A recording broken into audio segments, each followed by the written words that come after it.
Assalamualaikum dan salam sejahtera. Saya nak terangkan tentang soalan daripada tutorial 1, chapter yang ketiga, iaitu Electric Current and Direct Current Circuit. Okey, daripada subtopik yang pertama, iaitu Electrical Conduction. Formula yang kita ada dalam 3.1, kalau saya boleh revise, hanya ada 3, lebih kurang 3 yang paling penting, iaitu formula bagi current sama dengan dq over dt. Current is equal to the rate of charge flowing.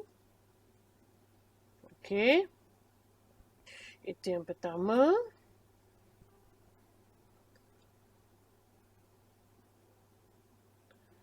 Okey, yang kedua kita ada Q equals to the number of electron times the electron charge. E equal to 1.6 times 10 to the power of negative 19 coulomb. Okey, itu adalah nilai charge bagi elektron. So daripada formula yang pertama, kita ada Q sama dengan IT jugalah.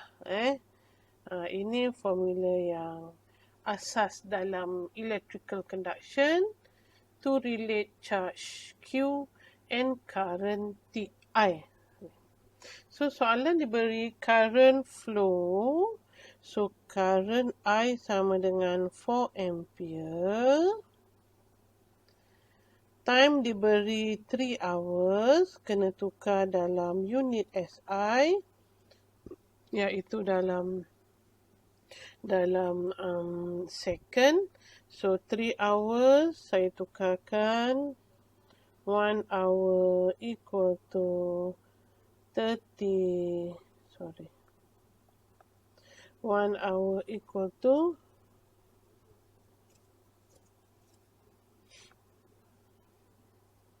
60 minutes. Okay. Kemudian 1 minute equal to 60 second. This is how I convert hour unit to SI unit second.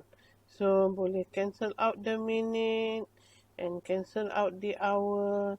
I can have second unit for time equal to second. 3 times 60 times 60. So saya dapat dengan kalkulator saya. Sekejap.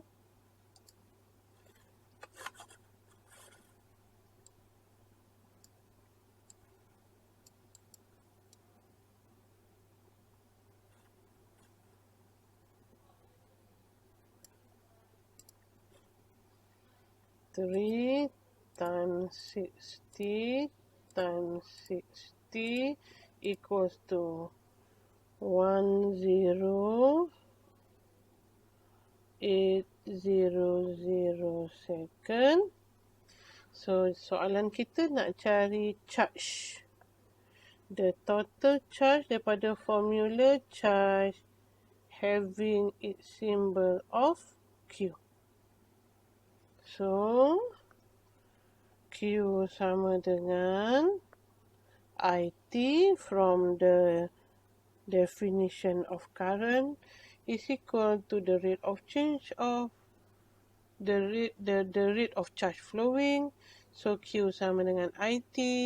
So 4 darab dengan 10800. Jawapan saya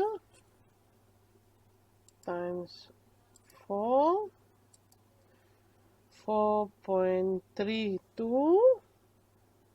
tukar dalam bentuk jawapan dalam perpuluhan. Okay, 4.32 times 10 to the power of 4. Unit bagi charge adalah coulomb. Okay, so mudah saja soalan nombor 1 ni from 3.1 subtopic of chapter 3. So kita jumpa dalam next subtopic ya. Thank you very much.